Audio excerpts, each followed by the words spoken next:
that it was removed and was cleaned. And it was a very stressful time for her. And I think we will understand as anyone who would get, a sickness like that.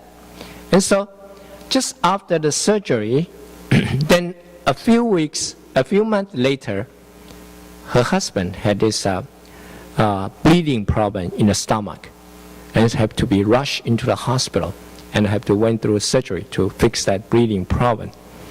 And then, and then, so she had to go through that stress again, and then the husband was released from the hospital, and then their daughter requires a surgery because our heart, basically the rhythm, the pumping of the heart is controlled by a node, by electrical node, right? And then it gives a signal, and the heart will jump.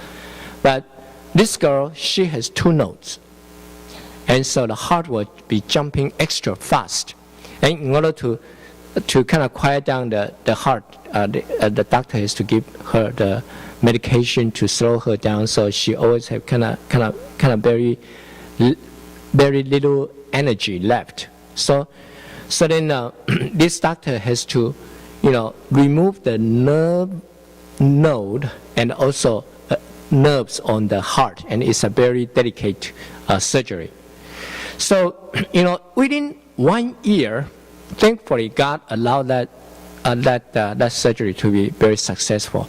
But within 1 year, you see there's a breast cancer, there's a stomach bleeding, and then there's a heart surgery. When the first one comes, she probably still think that, well, once I tough it out, once this gone, I can resume my life. But when the second one comes, she then understand that this is more than I can handle. And when the third one comes, then she understands that I can no longer control it. I have to yield it to God. I do not even know. Something else might happen next time. But I just have to trust that God will be able to control it, and by depending upon Him, I can have the strength to deal with it. He will not try to just kind of wait until this passes, and then he can resume his life. In other words, after 3 things in a row, she has to be changed. And she has to be changed almost permanently. She was a different person compared to before. In this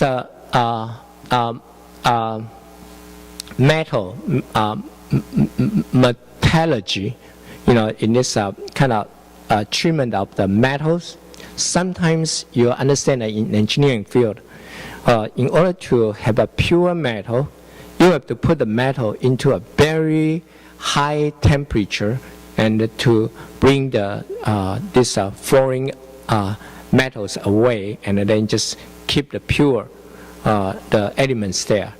Okay, so it has to go through a very high temperature, and then when it is cooled down, in thousands of degrees, when it cools down to the room temperature, it is considered very rapid cooling. Now, in the process, if the cooling is so rapid, normally it will develop a hairline crack. And in the future, this hairline crack will cause the metal to fail prematurely. Therefore, in this metallurgy, when they treat these metals, they have to place this high heated metal into a kind of into a still a liquid container that with a certain high temperature liquid there, and allow the metal to kind of reach the uniform temperature before they can move it out to the room temperature. So the process has to be very slow, very gradual, and the purpose is to allow the metal to be completely purified. This is pretty much like what God is require of us in the patients. When God brings something that is difficult, He does not expect us to just kind of biting our teeth, and then 5 minutes from now, it's gone, and I can resume my own life. No, God is expecting of this suffering, your life is totally changed. And this is the concept of the suffering, long suffering. This is the concept of the patience. I travel a lot, and so John Wayne Airport is kind of like my backyard. I know it quite well. And a lot of time, Simu, my wife, will be kind of come and pick me up, and she enjoys in doing that. And and then sometimes after a long time away from home, I can looking forward to her coming to pick me up. So I always have this expectation, she will come and then come pick me up. And so at that moment, with full expectation, and she doesn't show up.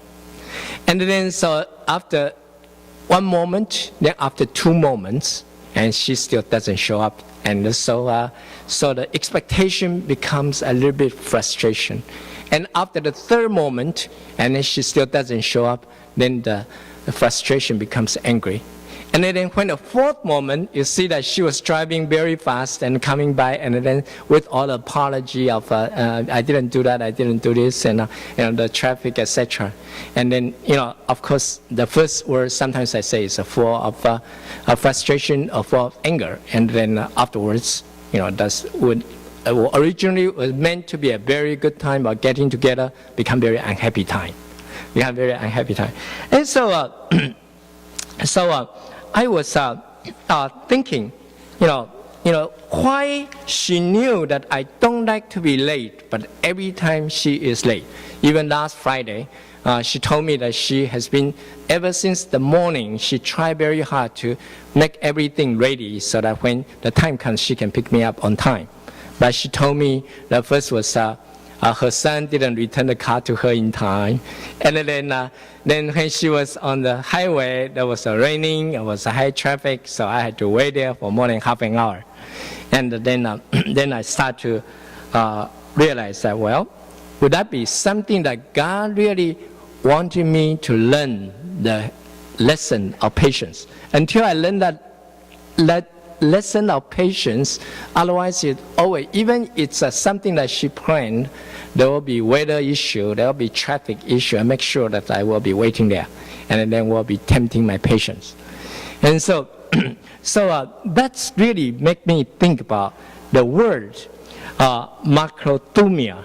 This makrothumia, this word in Greek means patience. It's actually, I think you might have an English one.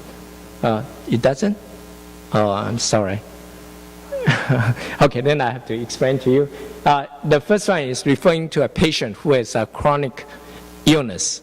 And being a chronic illness, he will go to this place looking for healing. And then the doctor will poking, testing, and do a lot of things on him. And then it didn't get cured.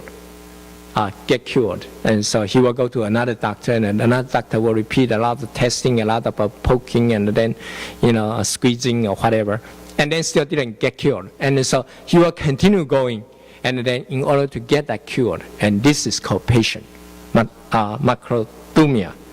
Or it talk about the soldier who are in the battlefield and then eating the cold, damp, molded food, or kind of sleep little time or marching a long distance in order to gain a victory, and this is called patience.